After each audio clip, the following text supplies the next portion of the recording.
Dans cette vidéo, on va voir comment créer un package Symfony UX. Je suis donc ici sur la page d'accueil de Symfony UX. Si vous ne savez pas ce que c'est, il s'agit d'une initiative donc, de la part de Symfony qui vise à améliorer la vie des développeurs back-end en donnant des packages qui nous permettent d'utiliser des composants front-end directement via PHP, donc en écrivant la configuration de nos composants en PHP. On a ensuite, la plupart du temps, une fonction de rendu en Twig qui nous permet de rendre le composant avec la configuration qu'on a donnée au niveau d'un contrôleur, par exemple. On a par exemple le composant Symfony UX Chart.js qui nous permet d'utiliser le package de graphique Chart.js via, du coup, vous voyez ici la définition de la config directement au sein d'un contrôleur. PHP, donc Symfony, et ensuite on a la fonction renderChart qu'on peut utiliser au sein du Twig, et à partir de là on va avoir un graphique qui apparaîtra selon la configuration qu'on lui aura donnée. Moi ce que je vous propose c'est de mettre en place DataTable, du coup datatable.net qui est une librairie JavaScript qui permet de créer des tableaux de données avec du sorting, de la recherche instantanée, voilà, comme ceci côté client. Donc l'idée ça va être depuis un contrôleur d'écrire la configuration de cette table et de la rendre directement dans le Twig avec une fonction render data table. On va voir comment faire ça de A à Z. Alors pour commencer, je vais m'occuper de créer un projet Symfony qui nous servira d'environnement de test pour tester notre package. Donc je crée mon projet Symfony New, mon web app. On va l'appeler Symfony Data Table, comme ceci. Et ensuite, on va créer un projet de type package PHP pour pouvoir commencer à écrire notre bundle. Donc, ce que l'on va faire ici, c'est qu'on va créer un dossier mkdir, donc Symfony underscore UX data tables. On va aller dedans, comme ceci, ok. Et on va créer un fichier composer.json. Ce que l'on va faire en fait, c'est qu'on va beaucoup s'inspirer de ce qui est fait pour UX Chart.js. Donc on va tout simplement récupérer le composer JSON de UX Chart.js. Je vais aller, hop, donc sur PHP Storm, je vais le coller. Alors n'oublie pas du coup de modifier ce que l'on souhaite. Alors ici, on va appeler le package Symfony UX Data Tables. Data Tables intégration, alors on va utiliser le nom officiel du package, donc datatables.net il me semble. Voilà, datatable.net ici. Ok, intégration for Symfony, donc ici après, les auteurs, on verra de toute façon, ici c'est juste pour la vidéo. Donc on peut très bien laisser ça. On va créer donc un dossier SRC, alors j'ai pas trouvé de template pour démarrer un package Symfony, donc du coup un package Symfony UX, donc du coup on crée tous les dossiers à la main. Mais au moins ça nous montre de bout en bout comment ça fonctionne. Donc au niveau des dependencies, on va avoir besoin de dependency injection, HTTP kernel, stimulus, tout ça on va en avoir besoin de la même manière que UX.js. Après bon, ce n'est pas grave si on n'utilise pas les dernières versions, si ça fonctionnera quand même, elles sont quand même assez récentes. PHP Unit du coup sera pour écrire les tests unitaires. Nickel, on va pouvoir créer un nouveau dossier asset pour stocker les fichiers JavaScript que l'on fera juste après. Au niveau du coup, alors on nous dit pour créer un package Symfony UX, il nous faut rajouter le keyword Symfony UX dans le fichier composer.json. Donc là, ça a dû être ajouté keyword, voilà, Symfony UX par Chart.js. Il nous faut ensuite un package.json au niveau du dossier asset, pardon. Dans le dossier asset, on va créer le fichier package.json. Sans les 2J par contre, ce serait mieux. Ok. Et moi du coup j'ai déjà mon package.json qui est prêt, parce que c'est un peu long de l'écrire entièrement. Non, ça c'est le composer. Hop. Voilà. Donc voilà à quoi ça ressemble. Alors on n'aura pas besoin, ici on va juste gérer le style par défaut de datatable. On va donc avoir besoin de stimulus, datatable.net dt qui est la librairie datatable. Et ce sera tout. Ici, il s'agit de la définition du contrôleur, donc comment on le charge au sein de l'application Symfony quand on importe notre package. Ici, c'est l'endroit où notre contrôleur va être stocké, donc forcément va être chargé. Donc forcément, au niveau du dossier asset, on va créer un nouveau dossier dist. Et on va créer un nouveau fichier qu'on appelle controller.js. Alors, on va pas faire le TypeScript De mon côté, on va juste rester en JavaScript pour la vidéo. Et si on va du coup sur la documentation, donc, on nous met des exemples de définition de package.json, on nous dit comment travailler aussi avec TypeScript. Voilà, donc après, on nous dit aussi spécificité pour asset mapper. Donc on va voir ça juste après, quand on va créer le bundle. Déjà pour avoir l'autocomplétion, on va lancer un composer install au niveau du coup du projet Symfony UX. Oups, data table, composer install. Ok. Voilà, comme ça on aura l'autocomplétion pour commencer à coder. Donc, la première chose que l'on peut faire, c'est en fait créer un fichier dans le dossier src que l'on va appeler data tables bundle.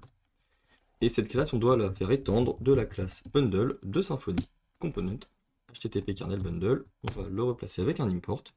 Donc c'est grâce à ça qu'on va pouvoir demander à Symfony de charger le bundle quand ça va être nécessaire. Il nous faut par contre implémenter la fonction getPass pour indiquer où se situe le bundle. Alors du coup ici c'est pas compliqué. On va tout simplement utiliser la fonction dirName de dir, voilà, pour dire que le bundle, il doit être, c'est ce dossier-là, quoi, le dossier courant qui doit être chargé. Alors maintenant on va jeter un coup d'œil au niveau de UXChartJS, et donc ce qu'on peut faire c'est appuyer sur la touche point de notre clavier sur GitHub pour transformer notre navigateur en Visual Studio Code pour le web, et c'est plus facile de naviguer dans le code. Si on regarde au niveau de la structure du projet, donc on a comme nous le Chart.js bundle qui donc a la propriété getPass d'implémenter. On a un modèle, donc une charte. On va pouvoir suivre ce même pattern, donc créer notre modèle data table, et ensuite utiliser du coup un builder, donc créer un builder avec une interface qui va être la classe qui nous permettra de créer des data tables. Donc on commence par créer un dossier modèle dans le dossier src. On va ensuite créer la classe data table. Ok, donc ici pas besoin d'implémenter une interface ou quoi, on va juste créer, on va juste utiliser un constructeur. Dans ce constructeur, nous, on va vouloir que notre table ait un ID ou pas, parce que avec la librairie datatable.net, un ID est automatiquement généré pour la table si jamais il n'y en a pas. Donc nous, on veut laisser à l'utilisateur la possibilité d'en mettre un. On va pas le rendre obligatoire, donc on peut très bien proposer un paramètre ID de type string qui vaut nul de base. On va déclarer une propriété ID qui est privée. String ID. Et forcément, on va lui passer comme ceci. Voilà. On lui affecte la valeur de la variable ID qu'on passe dans le constructeur. On va proposer un getter. On va, voilà, comme ceci, puis fonction getID. Par contre, on ne va pas proposer la possibilité de changer l'ID, puisqu'on veut que lorsqu'on crée une data table, elle garde toujours le même ID. On peut peut-être aussi passer la variable en read-only, pourquoi pas. Et ensuite, ce qu'on va vouloir faire, donc c'est la même chose plus ou moins, c'est on va vouloir utiliser la notion d'option et d'attribut. Donc les options, ça va être en fait la configuration que l'on est censé mettre en JavaScript, sauf que là on le définira côté backend, donc côté PHP. Donc un peu comme on nous montre ici des exemples de configuration. Hop. Donc on va utiliser, là on va créer un tableau option que l'on va instancier avec une valeur vide par défaut, donc un tableau vide. Et on va faire la même chose pour les attributs. Private. Oula, je vais écrire private array, ok. Attributes. Et donc, on va utiliser des getters et des setters cette fois-ci. Donc, get option, get attribute. Ici, on va rajouter le set option.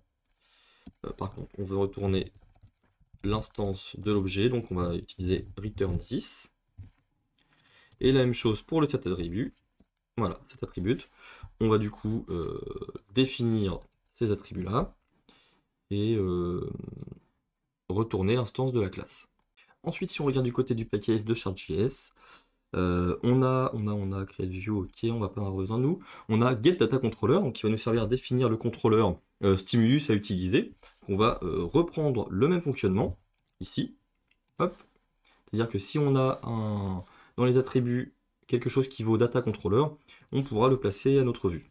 On va ici, voilà, créer un getter pour cette partie. Ensuite, on va passer à la création du builder. Donc là, on n'a pas énormément de choses à proposer, donc ça va aller assez vite au niveau de la création d'un objet data table. Donc, nouveau dossier builder. Voilà. On va créer du coup un data table builder interface. Table builder interface. Voilà, le contraint d'interface.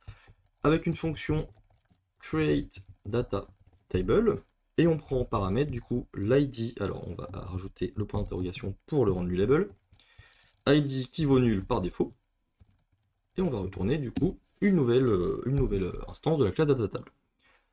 On va directement créer un builder. Data table builder. Qui va du coup implémenter cette interface. Builder interface, pardon. Hop, on crée du coup la fonction. Alors ici, c'est pas compliqué. On retourne tout simplement une nouvelle data table avec cet ID. Voilà. N'oublie pas le use. Donc, je viens de me rendre compte qu'on avait quand même oublié quelque chose d'important, bien la gestion des namespaces. Donc on va retourner dans le fichier composer.json. Et ici, au niveau de Symfony UX, donc dans l'autoload PSR4, il va falloir qu'on utilise notre namespace Symfony UX Data Tables, comme ceci, et qu'on aille renommer nos namespaces au niveau des classes qui existent déjà. Alors, si je me rends dans Data Table Bundle, on n'a pas ici, on n'a pas de namespace, donc forcément, ça ne va pas le faire. On va créer le namespace.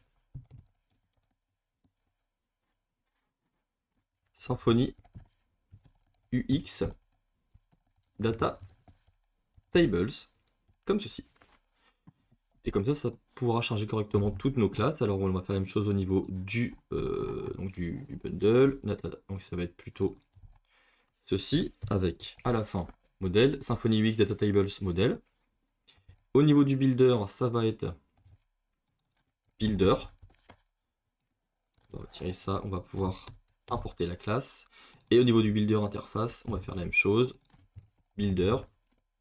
On va retirer ceci, on va réimporter la classe. Donc voilà à quoi ça doit ressembler au niveau du data table builder interface. Et au niveau du create data table, donc le data table builder, son implémentation, ça ressemble à ça. Comme ça, on a nos classes qui sont correctement définies. Maintenant, on va s'occuper de l'injection de dépendance. Donc pour ça, on va créer un nouveau dossier dependency injection. Hop. Voilà, comme ceci. Et au niveau de la classe, on va l'appeler data tables. Comme ceci. Extension. Voilà. On a le bon namespace, on est OK. Il va falloir, alors si on va se référer à ce qui est fait au niveau de chart extension, pardon, je suis dans le twig là, donc dans la gestion de dépendance de chart.js, on a du coup l'extension, on étend la classe extension et on implémente prepend extension interface. Cette extension va nous être utile car on va devoir ajouter le package JavaScript donc à l'asset mapper. On va du coup copier ceci et on va pouvoir utiliser ici extends. On va importer la classe Symfony component. Alors ici ça doit être dependency injection et le prepend extension interface comme ceci. On ajoute les méthodes, donc on va avoir une fonction load et prepend. Au niveau du chargement, donc comme on voit ici, qu'est-ce que l'on fait en fait? On va tout simplement indiquer au container quelles sont la définition de nos différents services et classes. Donc là on a en l'occurrence nous on va avoir un builder et après on aura l'extension twig que l'on va développer juste après. Pour commencer, on peut s'amuser à copier ici ce qui a été fait. Donc on va donner une définition à notre builder. Donc ici ça va être data table builder. Il s'agit du nom datatable.builder. Définition, je crois qu'il faut apporter la classe, voilà. Ensuite on utilise un alias qui va permettre d'injecter l'interface donc avec l'injection de dépendance, en spécifiant ici qu'il s'agit de l'interface, data builder interface, cet alias, on le met forcément sur l'ID que l'on a défini au-dessus pour pouvoir s'interfacer correctement. Voilà, très bien. La fonction prepend, ça va être quasiment la même chose, ça va être la même chose avec juste le nom qui change de data table. On a ici isAssetMapper available, alors je crois qu'on doit avoir un exemple, voilà. On a tout simplement même un bout de code qu'on nous donne au niveau de la documentation de Symfony, de la création de bundle UX. On va pouvoir aussi le récupérer tout simplement de Chart.js. Hop, j'ai copié prepend, oui c'est bon. Moi je vais mettre le petit void. Interface existe, alors il va falloir l'importer aussi, voilà. Et donc ici, au lieu de mettre Symfony UX Chart.js, on va utiliser Symfony UX Data Tables, voilà notre petit nom pour notre bundle. On a l'air pas trop mal, donc là qu'est-ce que l'on fait? On vérifie si AssetMapper existe, donc en utilisant paramètre kernel metadata, et si on a le fichier assetmapper.php de disponible du coup. Et ici, on va ajouter le chemin, donc dans la config du framework, AssetMapper pass. On rajoute du coup le Symfony with Data Tables pour que l'application Symfony qui utilise notre package charge automatiquement cette dépendance, du coup JavaScript. Alors pour en finir avec notre injection de dépendance, on va directement créer notre extension donc dans le dossier Twig extension, hop, src Twig, voilà, cette fois-ci on va l'appeler Data Table extension. Ok, on va l'étendre de extension, cette fois-ci plutôt comment c'est l'extension, c'est une abstract extension bien sûr, abstract extension du namespace twig extension, abstract extension, voilà. Qu'est-ce que l'on a alors? Pour l'instant on va coder ça juste après. On va d'abord l'ajouter dans notre container, donc là, container, set définition, pardon. Et du coup, alors là on peut lui donner un ID, alors ça peut être data tables, donc on va partir sur ce même format. .twig extension. Et donc, nouvelle définition, data table extension 2.2.class.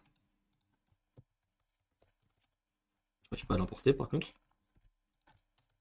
Voilà, ok. Et ensuite, on va du coup passer, alors comme on fait sur Chart.js, on récupère du coup un stimulus helper qui va nous servir à gérer les attributs tout à l'heure.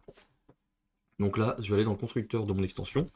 Alors moi, ce que je vais faire, c'est que je vais pas tout à fait faire pareil, on va juste injecter tout simplement la classe stimulus helper, il me semble, je vais vérifier. Donc oui, c'est bien ça, on va utiliser du coup private, donc là on va utiliser l'injection de dépendance, stimulus helper, stimulus, on va l'appeler tout simplement stimulus, comme ceci.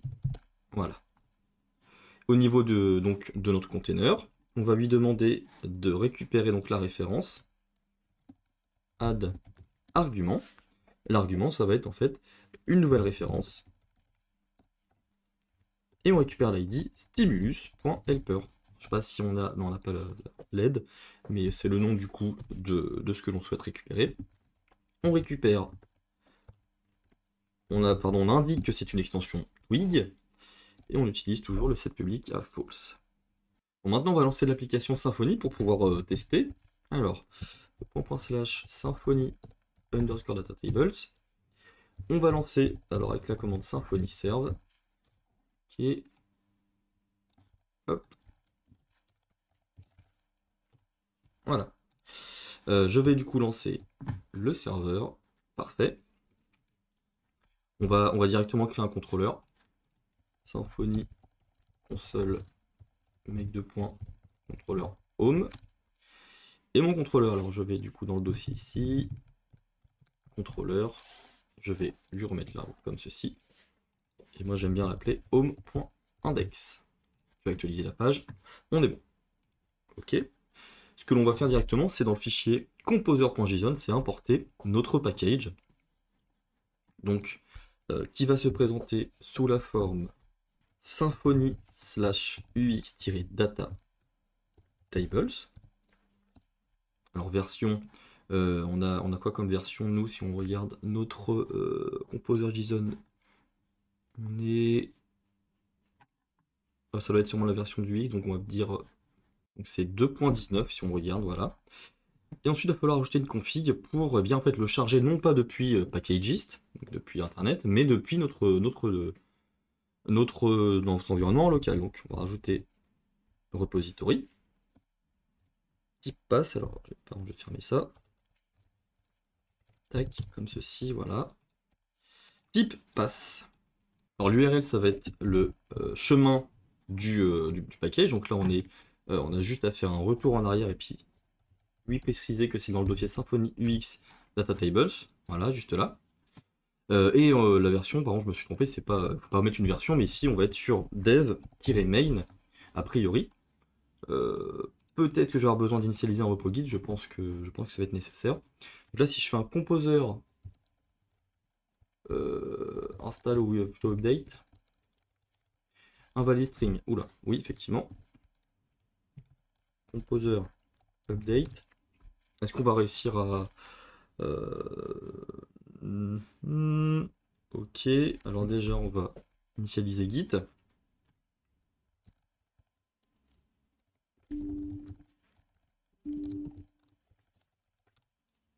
Donc si on regarde bien, mon package s'appelle bien Symfony UX-table.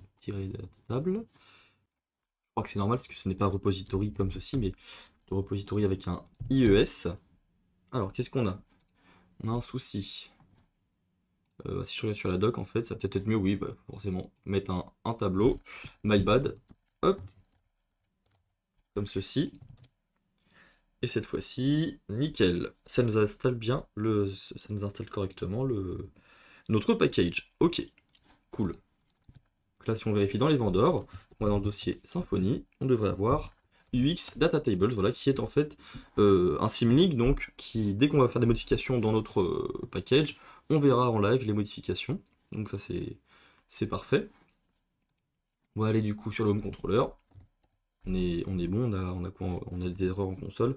C'est normal parce qu'on n'a pas fait le contrôleur. Si on va dans notre projet, du coup, quand on retourne sur Symfony UX Data Table, le contrôleur.js, il n'existe pas. Enfin, il est vide.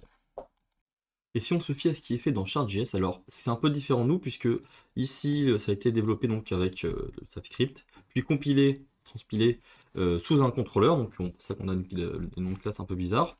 Mais c'est pas grave, donc on va quand même faire comme ça.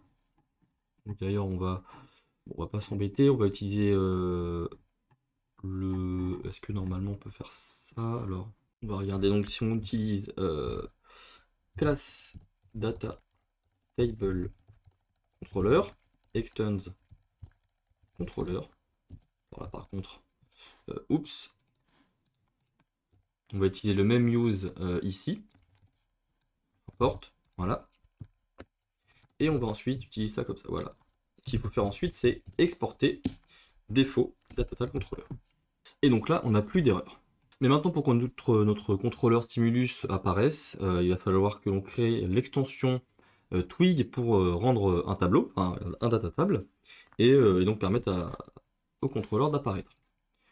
Hop, donc pour ça, je me rends dans mon Symfony Data Tables ici, et dans mon Twig Data Table extension. Alors, qu'est-ce qu'on va faire? On va créer une nouvelle fonction. Donc, on implémente la fonction getFunctions. Cette fonction va retourner un tableau.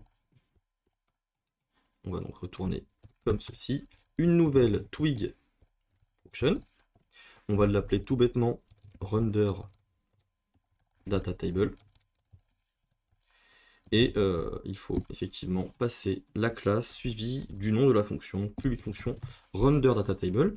Ce que l'on veut, nous, c'est plutôt passer en paramètre donc, une instance de la classe table, donc notre modèle que l'on a créé, suivi d'un tableau d'attributes, qui par défaut est un tableau vide.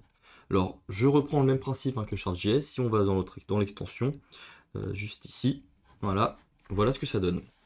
On va quasiment pouvoir reprendre tout ce qui est fait ici. On va le récupérer, on va regarder comment ça fonctionne. Alors, premièrement, donc on utilise la fonction setAttribute de notre modèle pour merger les attributs que l'on a déclarés, donc si on a jamais à déclarer dans un contrôleur, avec ceux qui sont présents dans la fonction render data table, d'ailleurs comme ceci, data table. Ici du coup, si jamais on a bien la fonction getDataController qui retourne quelque chose, on va rajouter le contrôleur, la liste des contrôleurs. Ici ça va pas être UX chart.js le nom du contrôleur, mais UX data tables / data table comme ceci. Au niveau de la vue, on va appeler ça donc comme chart.js, sauf que nous ça va pas être la fonction createView, mais tout bêtement la fonction getOption qui va donc permettre de rendre le tableau en fonction des options qu'on aura passées. Ensuite, au niveau ici des attributs, donc on remplace bien sûr chart par table. Donc pour tous les attributs ici, on va les ajouter donc à nos stimulus attributes. Si jamais c'est data controller, on ne l'ajoute pas. Donc si ça vaut true, on va l'ajouter. Si l'attribut vaut faux, on ne l'ajoute pas. Si jamais en fait l'attribut vaut true, par exemple si on a un data, on aura data key égale key. Voilà, c'est en fait, vous voyez name et name donc en key value. Donc c'est pour ça qu'on a cette condition. Nous, ça va pas être un canvas, mais par contre, ça va être une table. Ce que l'on va même faire, c'est rajouter id égale %s, et on va rajouter en paramètre du coup du sprintf table getID, comme ceci. Donc si jamais il est nul, hein, ça sera remplacé par l'id généré par le data table, sinon ce sera le nôtre. Ce qu'on va pouvoir faire du coup, c'est aller dans notre dossier de notre application Symfony, dans le template home, donc retirer tout ce qui a été fait ici. Alors peut-être on va laisser ça comme ça dans le wrapper. On va créer ici le tableau avec la fonction render data table, donc de table. Forcément ici ça ne devrait pas fonctionner vu qu'on n'a pas créé de table et on n'a pas envoyé voilà, la vue au twig. Donc on va dans notre contrôleur, src controller home controller, et c'est ici qu'on va créer notre table. Alors bien sûr on utilise d'abord l'injection de dépendance, data table builder interface, voilà, que l'on va appeler builder. Et notre table, ça va être builder create data table. On va appeler ça table invoice par exemple pour faire une table avec des factures. On va du coup passer la table dans notre vue twig. Voilà. On va faire une actualisation. Et voilà ce que l'on a. Alors, forcément, on a du HTML qui est rendu. Super. Avec vous voyez les stimulus attributes qui ont bien été rendus grâce au stimulus helper. Donc là, ce qu'il faut faire, c'est rajouter dans le data table extension, src, twig, voilà, un petit attribut, une petite option, twig fonction, donc on doit avoir en troisième paramètre, vous voyez, des options. On met la virgule, et on utilise effectivement isSafeHTML pour rendre le HTML juste ici, voilà. Et donc là, ça fonctionne. Alors, si j'actualise, on remarque bien le hello from data table controller, alors que j'ai rajouté tout à l'heure. Et ici, on devrait voir quelque chose. Body, div. Voilà, vous voyez, on a bien table id égale table invoice. Et avec aucune option de passer, donc forcément, on n'a rien dedans. Hop. Pour que ça fonctionne correctement, par contre, il va falloir modifier notre contrôleur.js. Si je vais dans Asset, List, contrôleur.js, ce que l'on va faire, c'est créer un booléen. Alors, on doit avoir le même fonctionnement dans chart.js bundle. On doit avoir, voilà, si jamais la charte n'est pas initialisée, on met cette variable à true, donc d'abord elle vaut faux, au-dessus de la classe, false, et on dispatch en plus un event. Donc nous, on va tout simplement créer effectivement let is data table initialized, false, et dans le cas du coup où elle est initialisée, alors elle n'est pas dans le point d'exclamation, on va en fait rien faire. Dans le cas contraire, donc on met true une fois qu'elle sera initialisée, puisqu'on va d'abord appeler new data table. Alors il va falloir par contre importer. Donc par rapport au package, alors je vais mettre ça ici, datatable.net-dt, alors que l'on a dans le package.json, vous voyez juste là, c'est celui-là qu'on importe. Et donc, on va utiliser this.element, puisque c'est comme ça qu'on instancie une nouvelle instance d'un data table avec cette librairie. Il nous faut passer soit l'élément, soit l'id. On remarque effectivement qu'on a eh bien, le tableau qui se génère, par contre, c'est pas beau du tout, donc il faut qu'on ajoute le CSS. Et donc pour ça, on peut utiliser la directive auto-import dans notre fichier package.json qui provient de notre package Symfony UX Data Tables. Alors ensuite, j'ai lancé la commande composer update. Alors peut-être qu'il faut juste lancer le script import map install. Et j'ai fait un cache clear et ensuite je me retrouve avec ça. Alors c'est pas beau, mais le CSS a bien été pris en compte. Alors, si on regarde, on doit bien avoir au niveau du... Voilà, ici les layouts. On doit avoir quelque chose. En tout cas, si on va dans source, page, asset, style, ça doit être compilé. Donc après, voilà, ici, CSS, il doit être chargé a priori. Ok. Donc on n'a pas de données, donc forcément, pour remédier à ça, on va aller dans notre contrôleur, Home, et ce qu'il faut faire, c'est définir des options, donc table set options, on attend un tableau, et avec data tables, la librairie, il nous faut en fait passer donc une clé colonne, suivie ensuite d'un sous-tableau, avec par exemple title égale ID, comme ceci. Donc là, rien ne va s'afficher, par contre on peut aller vérifier qu'on a bien data table view value avec, vous voyez, colonne title ID, parfait. Et du coup, on va devoir gérer ça au niveau de notre contrôleur maintenant. Ce qu'il faut, c'est déclarer static target, donc ça c'est propre à Stimulus, pour récupérer nos view value, comme ceci. On va pouvoir d'ailleurs faire un console.log pour s'assurer qu'on les a, donc this.view value, voilà, ça crée une variable, comme ceci. On devrait, alors ici on voit rien apparaître, ok. Donc si on regarde par rapport à Chart.js, on a la définition ici de values, comme ceci, juste avant l'export. Donc datatablecontroller.valuesViewObject. On met ça comme ça, et on va vérifier ce qui se passe. Et on a bien, vous voyez, notre config qui est ici. Donc cette config, on va l'appeler, alors comme le fait Chart.js, pourquoi pas l'appeler payload, const payload égale this.viewValue. Bon, après on pourrait faire un traitement dessus, mais là pour garder la simplicité, on va tout simplement bien, le mettre dans la configuration data table. On va se rendre ici, actualiser. Et là, ben, on se rend compte qu'on a un tableau qui fonctionne. On va pouvoir aller dans le home controller, rajouter par exemple une nouvelle colonne. Title, donc on garde toujours title. Montant. Et pourquoi pas date. Ok. Et ce qui est possible de faire avec data table, donc c'est soit de définir directement de la donnée en utilisant la clé data. Ici, avec donc, par exemple 1 1000 et puis voilà la date ici. Hop, et voilà, on a le tableau qui est juste ici. Donc là, si on recherche quelque chose ici, on trouve rien. Si on met 1000, on a bien un résultat. On a aussi la possibilité, alors par exemple, d'utiliser Ajax, deux points. Hop, oh, deux points, pardon, c'est en JavaScript ça. URL. On va par exemple pouvoir mettre, donc, générer l'URL ici, home.ajaxdata. Là, on va créer une nouvelle fonction. À home.ajaxdata /ajax/data, pourquoi pas. Et ici, on va tout simplement alors créer un tableau avec des invoices. On peut peut-être faire une boucle de 1 à 1000 pour qu'on voit un peu les performances de la table.